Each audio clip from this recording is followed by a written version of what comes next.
ഒരു കോൺഗ്രസ് പ്രവർത്തകൻ എന്നുള്ള നിലയിൽ വളയത്തിനുള്ളിൽ നിന്നുകൊണ്ട് പ്രവർത്തിക്കുക എന്നുള്ളത് തന്നെയാണ് എൻ്റെ അഭിപ്രായം. ഞങ്ങളൊക്കെ KSU കാലഘട്ടം മുതൽ 1970 മുതലുള്ള പ്രവർത്തനങ്ങൾ ആരംഭം കുറിച്ചാണ്. അതുമുതൽ ഇങ്ങോട്ടുള്ള ഓരോ ഘട്ടങ്ങളിലും നടത്തിയിട്ടുള്ള ഓരോ പ്രവർത്തനങ്ങളും വെച്ച് നോക്കിയാൽ ഈ പ്രസ്ഥാനത്തിനുള്ളിൽ നിന്നുകൊണ്ടുള്ള പ്രവർത്തനത്തിനാണ് നേതൃത്വം കൊടുത്തിട്ടുള്ളത്. ഈ പ്രസ്ഥാനത്തിന് പുറത്തേക്ക് പോയി ഒരു തരത്തിലുള്ള പ്രവർത്തനങ്ങൾ ഞങ്ങൾ ആരും നിറവേറ്റിയിട്ടില്ല. ഇപ്പൊ അദ്ദേഹത്തെ കുറ്റപ്പെടുത്തുന്നുണ്ടോ എന്നൊരു ചോദ്യം ചോദിക്കുമ്പോൾ ആ കുറ്റപ്പെടുത്തലിന് ആരെങ്കിലും അങ്ങനെ തെറ്റിദ്ധരിച്ചുകൊണ്ട് പറയുന്നുണ്ടെങ്കിൽ പോലും അതിന്റെ കാരണക്കാരൻ ഞങ്ങളാരും ഞങ്ങൾക്ക് ഒരു ക്ഷീണവുമില്ല. അതിനൊന്നും തെറ്റിദ്ധരിക്കാം. ഒരു ക്ഷീണവും കേരളത്തിൽ ഉണ്ടാകത്തില്ല. അത് വരുന്ന തെരഞ്ഞെടുപ്പ് വരുമ്പോൾ നിങ്ങൾക്ക് ബോധ്യപ്പെടാനുള്ള അവസരം. ശശി തരൂർ മാത്രം പറയായിരുന്നു, എത്രയോ കാര്യങ്ങൾ നമുക്ക് ചർച്ച ചെയ്യാൻ. ശശി തരൂരിന്റെ വാക്കുകളിൽ സംശയം ഉളവാക്കുന്നു എന്ന് പറയുമ്പോൾ ആ സംശയം ദൂരീകരിക്കേണ്ടത് UDF-ന്റെയും കോൺഗ്രസിന്റെയും ഉത്തരവാദിത്തമല്ലേ? കാരണം ജനങ്ങൾ കോൺഗ്രസിനൊപ്പം നിൽക്കണം. കോൺഗ്രസിന്റെ ഒരു നേതാവ് ഇത്തരത്തിൽ പറയുന്നു, കോൺഗ്രസിന് സംശയമുണ്ട്, UDF കൺവീനർക്ക് സംശയമുണ്ട്, ആ സംശയം ദൂരീകരിക്കപ്പെടണം. അല്ല, അത്തരം കാര്യങ്ങൾക്ക് ഞാൻ പറഞ്ഞല്ലോ, UDF-ന്റെ യോഗം ഇനി വിളിച്ചു ചേർക്കാൻ പോവുകയാണ്.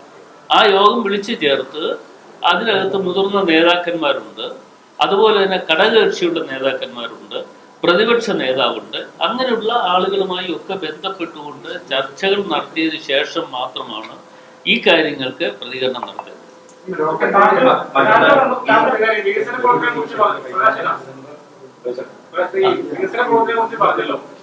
തിരുവനന്തപുരം മുതൽ കാസർഗോഡ് വരെ ദേശീയപാത വികസിച്ചു വരുമ്പോൾ അതിലേക്ക് പിടിച്ചിരിക്കാൻ പറ്റുന്ന ഈ വാദങ്ങളൊക്കെ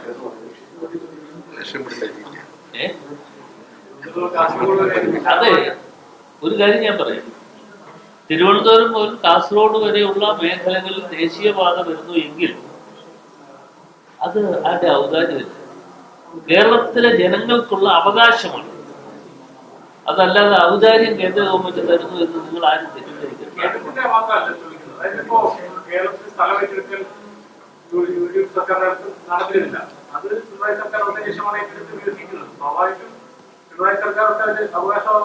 അല്ല, പിണറായി സർക്കാർ ഇപ്പോഴും അവകാശവാദം ഉന്നയിക്കുന്നുണ്ടല്ലോ. ഓരോ കോർപ്പറേഷനിലും കൊടുത്ത പണം വിനിയോഗിച്ചുകൊണ്ട് എന്തെങ്കിലും കാര്യങ്ങൾ ചെയ്തിട്ട് അവരുടേതാണെന്ന് പറഞ്ഞിപ്പോ തിരുവനന്തപുരത്ത് ഒരു വലിയ ചർച്ച നടന്നു, സ്മാർട്ട് സിറ്റിയായി ബന്ധപ്പെട്ടുകൊണ്ട്. അപ്പോൾ കൊടുത്തതാരാ? കേന്ദ്ര ഗവൺമെന്റ് കൊടുക്കുന്ന പണം വിനിയോഗിക്കുക എന്ന് പറയുന്നത് സംസ്ഥാന ഗവൺമെന്റിന്റെ അതിന് ഒരു ഇക്വേഷൻ ഉണ്ട്. ചിലപ്പോൾ 50-50 ആയിരിക്കും, അതല്ലെങ്കിൽ 60-40 ആയിരിക്കും. അത് ഓരോ തരത്തിലും അവിടെ നിന്ന് ഫണ്ട് കൊടുക്കുമ്പോൾ ഇത്തരത്തിലായിരിക്കണം എന്നതിനെ കുറിച്ച് ഒരു നിബന്ധന വെച്ചിട്ടുണ്ട്. ആ നിബന്ധനയ്ക്ക് അനുസരിച്ച് കേരളത്തിലെ പ്രയോജനം വരുന്ന തരത്തിലുള്ള പ്രവർത്തനങ്ങൾ നിറവേറ്റുക എന്ന് പറയുന്നത് ഒരു സർക്കാരിന്റെ ഉത്തരവാദിത്വം.